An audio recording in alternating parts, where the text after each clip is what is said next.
camp was on the edge of the desert world Zeta 9. The sky burned with red and orange hues. Winds swept the dunes in constant motion.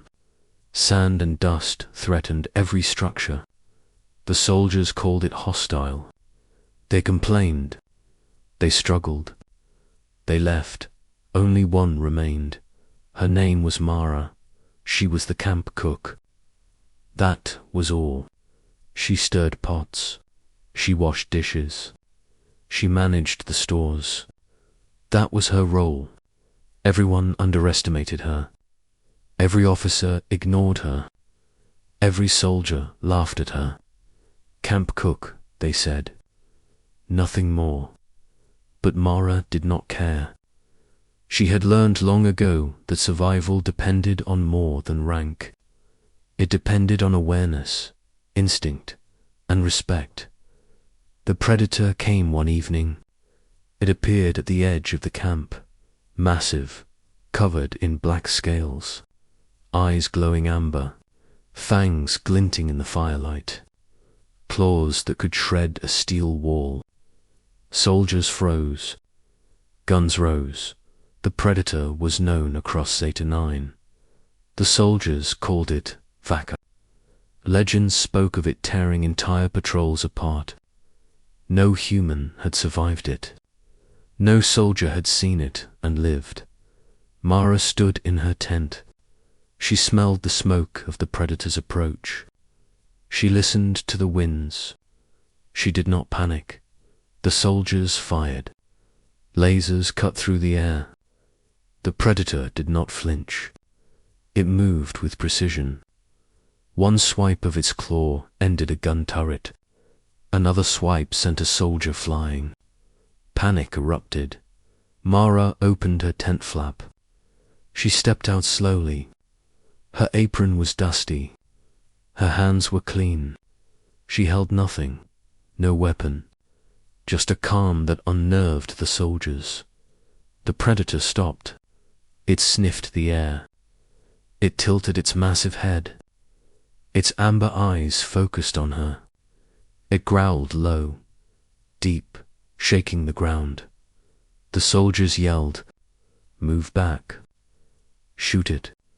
Mara, get inside." Mara did not move.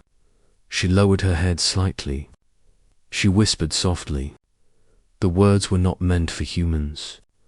She spoke in the tongue of the predators, the tongue she had learned from the legends, the tongue she had practiced in secret. The predator froze. Its claws retracted slightly. Its head tilted closer. It sniffed again. Then it did the unthinkable. It stepped back. It lay down.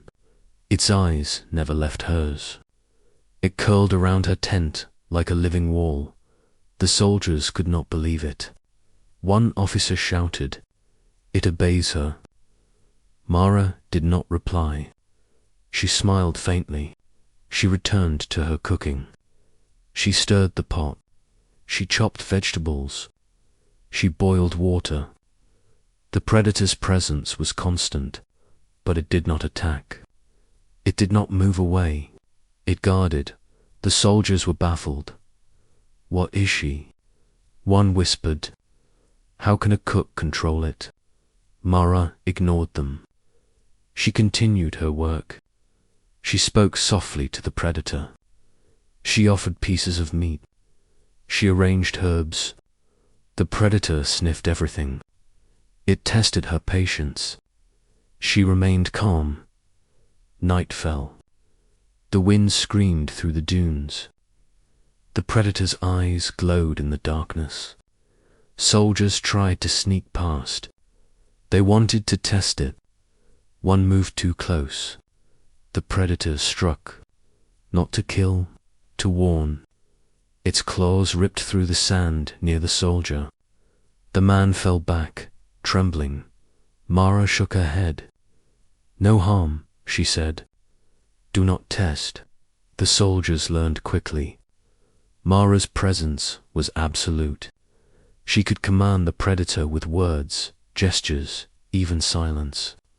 Every soldier respected her after that night. Even the officers. By the next morning, Mara had finished her tasks. She walked the perimeter. The predator followed her like a shadow. It was not a pet. It was not a guard. It was her companion. Her equal. Her protector. Rumors spread across the colony. The camp cook of Zeta 9 had tamed the deadliest predator in the galaxy. Some said she had a connection with the planet itself. Others said she carried the blood of ancient hunters.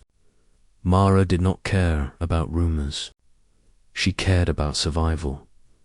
Months passed. The soldiers adapted. Mara taught them to survive, not just to fight. She showed them how to read the winds, how to track the movements of the predators, how to respect the land. The camp became stronger, safer, a model for survival. Then the attack came. A rival faction landed. Ships cut through the sky. Lasers fired. Explosions shook the desert. Soldiers scrambled. Mara stood in the center of the camp. The predator curled behind her. It waited, patient, deadly. Mara raised her hand. She spoke in the predator tongue. It leaped forward. Its speed was blinding. Soldiers on the rival side did not know what hit them. Claws shredded vehicles. Fangs tore through armor. The ground trembled. Mara moved with precision. She gave no command to fire. The predator understood every nuance, every subtle gesture. By the time the rival faction realized their mistake, the camp was secure. No human had died. Mara had never lifted a weapon. She had only guided, only observed, only acted with calm authority. The soldiers looked at her differently. She was not a cook anymore. She was a leader, a strategist, a force of nature. Months turned into years. Mara remained the camp cook. She kept the routines. She kept the pots simmering. She smiled at soldiers who once mocked her. The predator never left her side. Together, they were untouchable. One day, a young recruit asked her, "Why do you stay a cook? Why not lead the camp?" Mara smiled. "Because cooking is leadership too," she said. "Feeding soldiers, keeping them alive, guiding them without violence. That is true strength."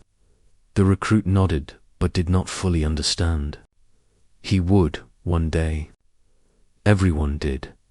Mara had taught them. Humans were more than their tools, more than their weapons, more than their rank. They were cunning, adaptable, resilient, and some, like Mara, were extraordinary.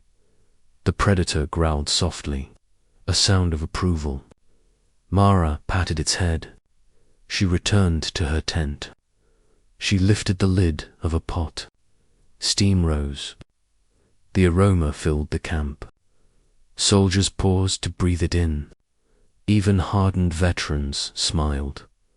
Mara had not changed the camp with guns.